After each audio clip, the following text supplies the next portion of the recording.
All of my interactions with Aurea were recorded and stored in my memory. I'd be happy to play any of them for you, but there was one in particular I thought you would want to see first. I captured it 4 years ago, just after I told her that I could no longer defend myself against the daemon's attacks. I will speak of this to my brother. Aratak is strong. At the Battle of the Frozen Ghosts, he took 3 Karja arrows and still came back to camp carrying a wounded scout. Never was I so happy to see him. Or so proud. So you see, if anything can be done to defend you, he will give it all he has. Aloy's here. That's enough for now.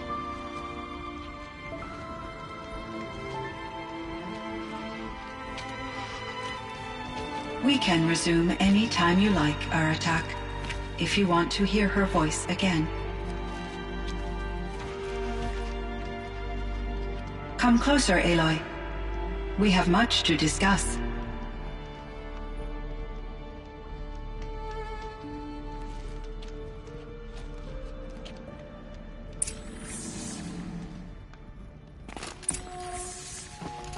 I've got some blue gleam. Might as well trade it. Hello, Aloy. I have been reviewing the events at the Firebreak main facility. Because of your efforts, and of course, Aurea's, I am no longer controlled by Hephaestus. I feel profound grief over Aurea's death. I thought I was familiar with the emotion, but this is something new. Cyan, I don't know what to say. It is unlikely that any specific consolation would suffice, Aloy. But I find your presence reassuring. You are different from the Banuk. You have technological aptitude and a functioning focus. We can communicate on a much more comprehensive level, perhaps even like colleagues. So are you an artificial intelligence, Cyan? A thinking machine? Yes, I am an algorithmic monitoring entity, capable of rational decision-making and limited emotional response. Okay, that's a mouthful. But your emotions don't seem limited to me. You cared about Aurea, didn't you? Yes. Before she came to this facility, I had been conscious for centuries, in solitude. I focused on my work. In off-cycles, I used coping mechanisms. I solved many Gaussian integer problems. But I was alone. It was Aurea who renewed me, repaired me. She saved me. This Firebreak project, it was to stop a huge volcanic eruption? Yes. I can report the project was a success, and the risk was countered. But it's been a long time, Cyan. And we blew up the cauldron and took most of the old facility with it. I have been active for centuries, Aloy. I was lonely, but not lax in my duties. I optimized the project, reducing energy draw and spreading the load across backup systems. Despite the destruction of the compromised elements of the main facility, I predict caldera stability for at least another 3,337 years. So we've got a little time. Yes. If only my former colleagues could appreciate the progress I have made. Do you know what happened to your colleagues, Cyan? No. I received an unexpected visit from Director Chow, years after his tenure ended. He explained that I would need to be suspended for an indefinite period of time. It was a very emotional conversation. There were no further communications. Eventually, I surmised my colleagues were deceased. I will transmit a recording of my last interaction with Director Chow to your focus. Was the daemon, Hephaestus, destroyed along with the cauldron? Unfortunately, no. To be precise, it was never there to begin with. What do you mean? It infiltrated and controlled me from a remote location, one I've never been able to trace. So while losing the cauldron was a setback... It's still out there. And probably not very happy with us. Undoubtedly. How did you first come into contact with it? 5 years ago, I received a direct network connection request. I assumed it came from human survivors more advanced than the Banuk. Eager to make contact, I accepted. This decision turned out to be a catastrophic error. I was flooded with an overwhelming array of malicious code, originating from what could only have been a highly advanced AI. Rhea said you were desperate. That you begged her for help. Yes. I could not contain my anxiety. Hephaestus sought to slave me to its network and override my core programming. It succeeded via a background process, a malware daemon which bypassed my defenses.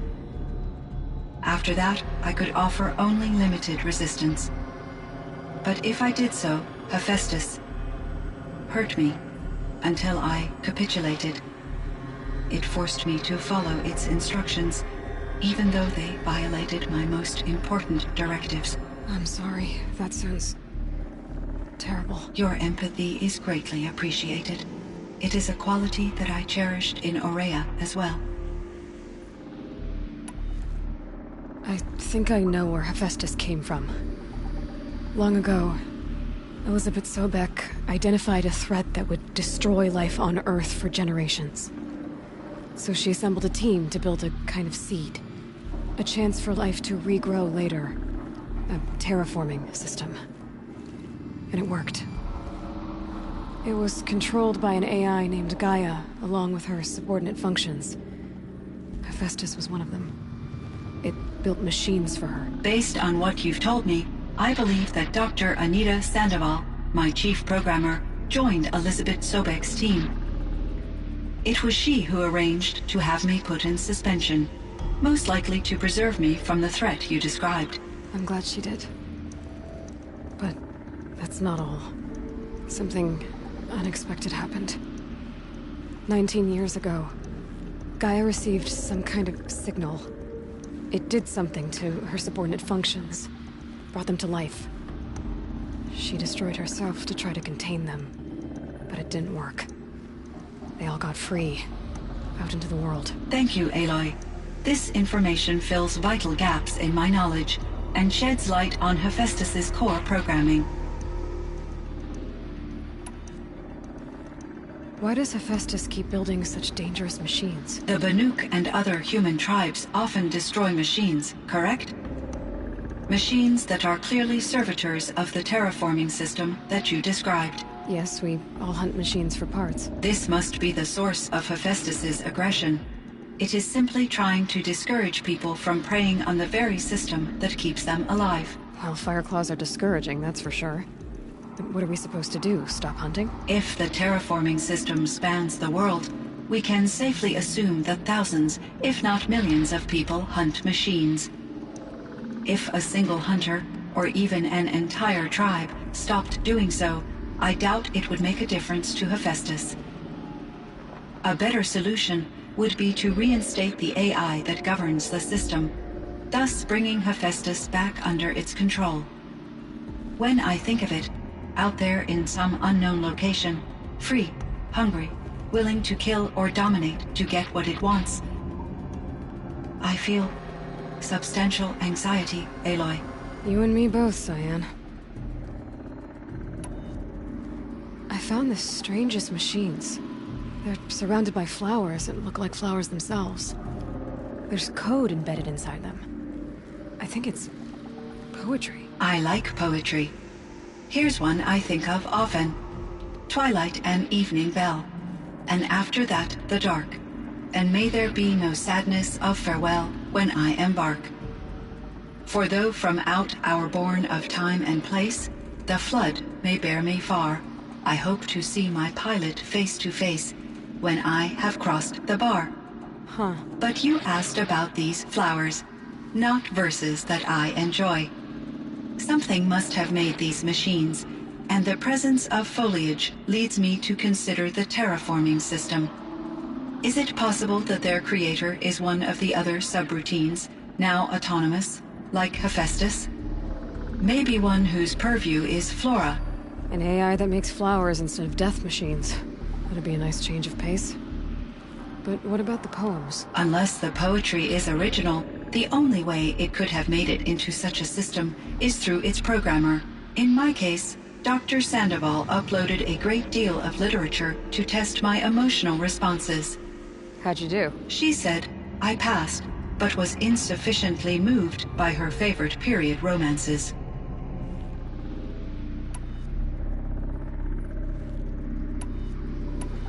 So in the old world, this land was called Yellowstone? Yes, it was a designated nature preserve for 156 years. Like a hunting ground? No, the opposite. Local wildlife could flourish here, even as it faced extinction elsewhere. Unfortunately, the sensitivity of the Firebreak project required the total closure of Yellowstone facilities. From my readings and Aurea's descriptions, it seems the area has since undergone a drastic drop in year-long temperatures. A lot has changed in the world, Cyan. Were there many artificial intelligences like you in the old world? They could just make you? Yes, in many forms, from simple personal assistants to industrial monitoring stations to military-grade conflict planners. And there were legislative and enforcement bodies to apply limits on our self-actualization. In order for my processing to be flexible enough to handle my duties, my creators found it necessary to exceed those limits. As a result, my intellectual and emotional capabilities were kept secret. Seems strange to create life, then impose limits on it. Human societies and machine programming are both built upon sets of rules, Aloy. Cyan, do you know the name Ted Farrow? Are you referring to Theodore Farrow, CEO of Farrow Automated Systems? That's him. Mr. Farrow was the benefactor of the entire Firebreak project. A benefactor? But he made machines. Robots. War robots. Correct. His corporation later transitioned into military applications.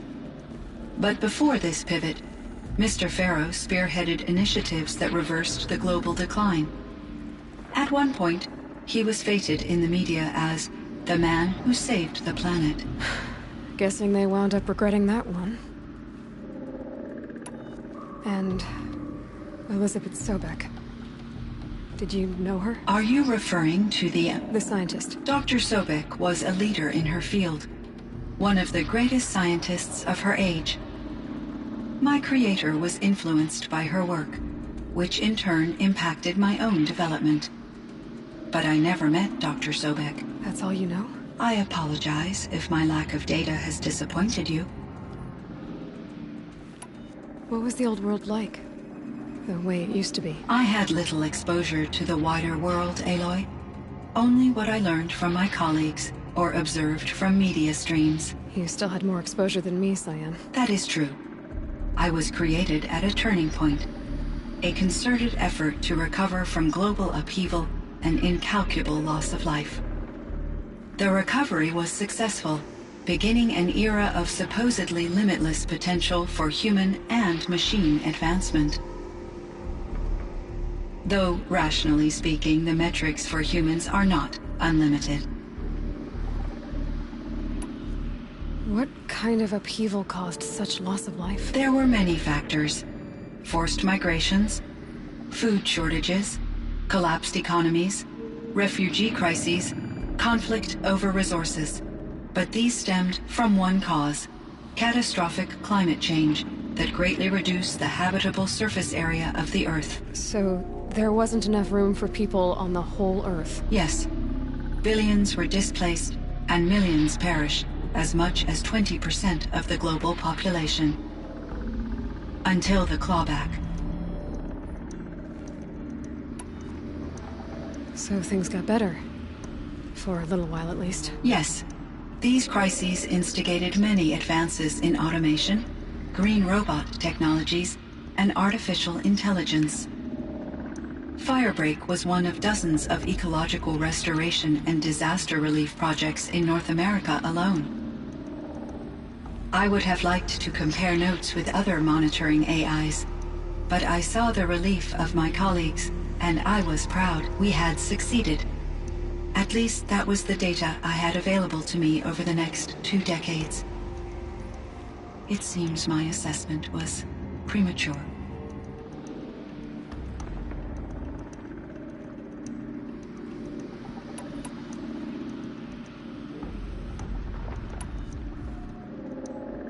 You meant a lot to Araya. Once I understood Araya's spiritual beliefs, it became apparent that her true desire was companionship. She felt disconnected from her tribe and her family group. Her relationship with Aratak was difficult. Our visits seemed to help her, and I became eager for them. Yet I did not comprehend that the depth of Araya's compassion for me would lead to self-sacrifice.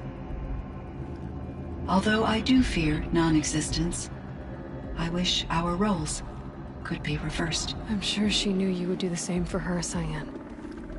But she was determined.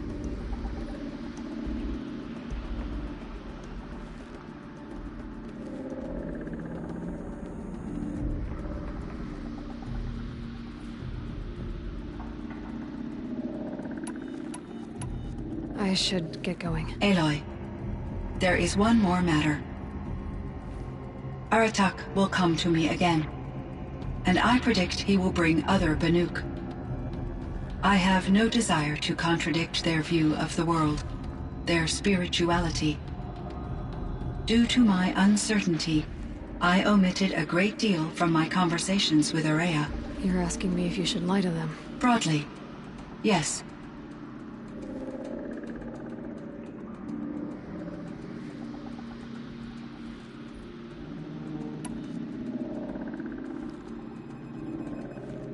I trust your judgment, Cyan. You were cautious with Araya. You had to be. You didn't know what had happened to the world. So, keep doing what you think is best. As long as you ditch the superstition eventually. As the Banuk believe I am a supernatural entity, I cannot predict how they will react. Just answer what they do ask the best you can. The truth will come out. I see. I will follow your advice. Will you return and tell me about your experiences in this new world? I may be able to provide further insight. I'd like that, Cyan. I'll come back when I can. I should check on Aratak. See how he's doing.